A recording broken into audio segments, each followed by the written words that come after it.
He was a psychotic neuroscientist who didn't doubt about experimenting on his colleague.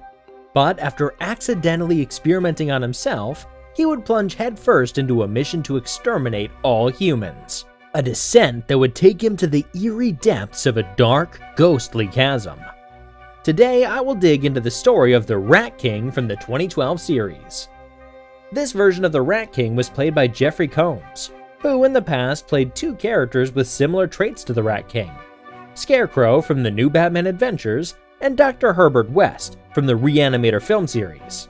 According to Ciro Nieli, they drew inspiration from those spooky 70s Halloween masks. They revamped the Rat King's look, a stark contrast to the usual muscular bandage-wrapped image.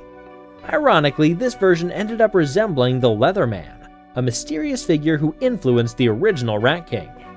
But it's not just about his striking black coat against his pale skin and face. This Rat King stands out with new motives and powers. The character could see through the eyes of the rats and control them with his telepathic powers. While he is considered an iconic character for the franchise, he only appeared a few times. His lair even less than that. But it was connected to one of the most emblematic sets in the whole show, the Chasm of the Undercity. The character would often appear with a white pet rat named Aristotle, which was an obvious nod to the Willard franchise that I already talked about in the Fred Wolf Rat King video. Let's dive into the origins of the Rat King. He first appeared as Dr. Victor Falco in the episode Monkey Brains. This story, penned by Russ Carney and Ron Corsillo, kicked off our eerie tale. Falco was a neurochemist who worked with Dr. Tyler Rockwell. It was implied that the Krang offered them a canister of ooze to perform some experiments, and the duo disagreed on what to do. Victor, a man with questionable ethics, decided to use Rockwell as a guinea pig. His goal was to discover a neurochemical that could unlock psychic powers. Unfortunately, Victor was also working with monkey DNA, and Dr. Rockwell turned into a mutant monkey, extrasensory powers included. Upon Tyler's escape from the lab, Victor talked to the media, concerned about the doctor's mysterious disappearance, and made it look like he was attacked by his own experiment, a mutated monkey. The Turtles, hoping to find a piece of the puzzle behind April's father's disappearance, captured Dr. Rockwell and brought him back to Dr. Falco, thinking he had the best intentions in mind. It would take Donnie a little longer to figure out that Falco was the one responsible for Rockwell's mutation. Fighting Victor proved challenging, as he extracted the neurochemical substance from Rockwell's brain and injected it into himself. With this in his system, he could read the Turtles' minds. The Turtles won the fight, but Falco escaped with a tiny vial of ooze. In this show's version of I, Monster, written by Jace Ricci, we learn that Victor had lost funding and was shunned by the scientific community. Still possessing some ooze and experimenting with rats, he tried to replicate his experiment. Unfortunately, some rats cut open a power cable, resulting in an explosion and a fire, disfiguring Falco's skin. He was also affected by the chemical he was working on. As the rats were escaping the fire, he ordered them to stop, and they obeyed.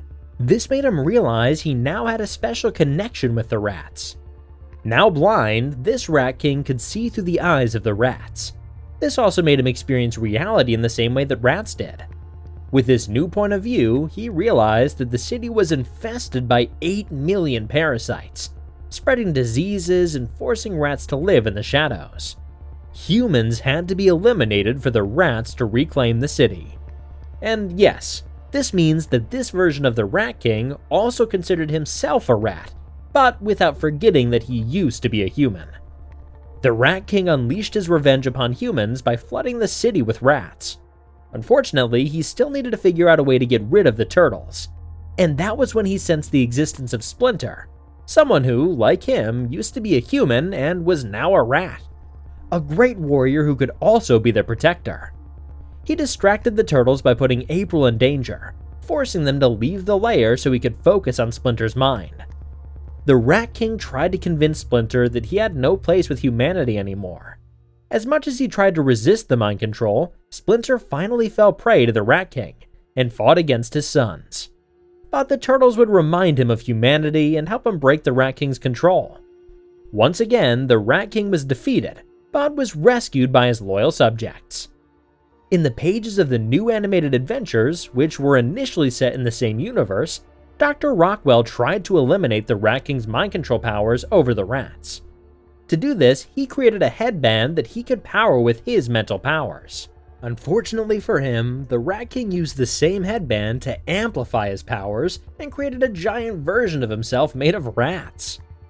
In the end, both April and Dr. Rockwell were able to use their powers with the headband and another prototype to defeat the Rat King. As usual, the rats took the Rat King away from danger. But things weren't safe yet. Splinter continued feeling the presence of the Rat King in his mind, sometimes taking over him. This is not helping my whole rat thing.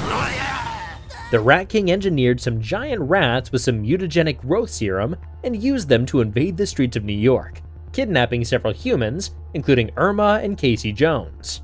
His new plan consisted of creating rat people like Splinter and experimenting on the humans he'd kidnapped. Good luck turning this Irma, Victor. These were-rats would be created through a bite of an infected rat, but his experiment wasn't exactly working out yet, and unbeknownst to him, he would never see his plan executed. The turtles interrupted the experiment to free the humans. At the same time, Splinter faced the Rat King in a subterranean undercity above a chasm. Knowing that Victor was blind, Splinter threw Aristotle down the chasm, but this wasn't enough to hide from him, as Splinter was, after all, a rat. Therefore, Victor could see through his eyes as well.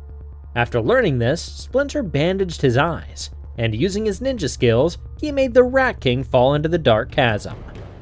Sometime later, Splinter returned to this place during his fight against the Super Shredder. The two fell down the same chasm, with Splinter getting further and breaking a leg. This injury prevented him from climbing back up and gave him a fever. Defenseless from the agony, Splinter discovered the Rat King was still there. Victor told him there was no escape from this place, and while he stayed in the darkness, he belonged to him. In that state of despair, the Rat King tried to convince Splinter to eat rats to survive. But Splinter, who considered himself more than a beast, refused to commit such an act. Tired of him, the Rat King reasoned that if he wouldn't eat them, they would eat him, and surrounding himself with rodents, he created a giant rat.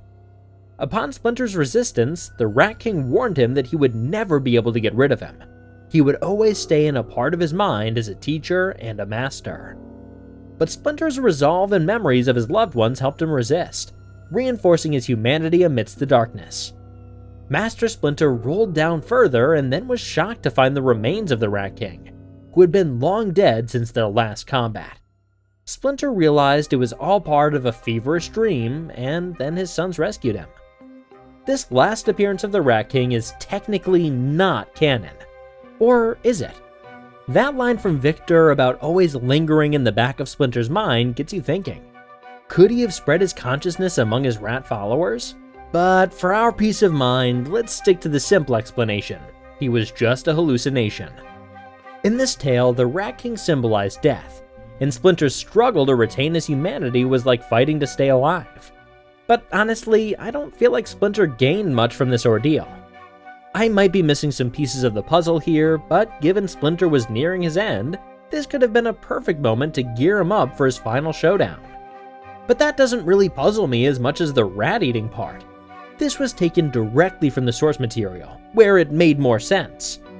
In that story, Splinter and the Turtles had to challenge everything they stood for and reevaluate whether their life mission was theirs. A vision of the Rat King forced Splinter to eat rats as a way to open his mind. Eating rats for survival didn't result in him becoming a beast. That was just a wall he erected in his mind that didn't allow him to see the bigger picture. As a result of this drastic experience, Splinter climbed back out with a new perspective on life. I think the themes of death and survival were strong enough without adding the cannibalistic twist. The only scenario where this would have made sense was if Splinter hadn't been a human prior to his mutation. In that case, it would have made sense for him to give him a conflict on whether to fight death as a rat or as a human. But enough about Splinter. Going back to Victor Falco, it's evident that he was a psychotic sadist from the beginning. I don't think that his transformation made him into a villain with a plan. I believe that seeing reality through the eyes of multiple rats fractured his psyche. And let's think about it. Would rats really want to eliminate humans, their main source of scraps? Falco already despised humans, so perhaps he was using the rats for his own vendetta. Or maybe I'm reading too much into it. What's your take on Falco's mental journey? Drop your thoughts in the comments. Thanks for watching, see you in the sewers.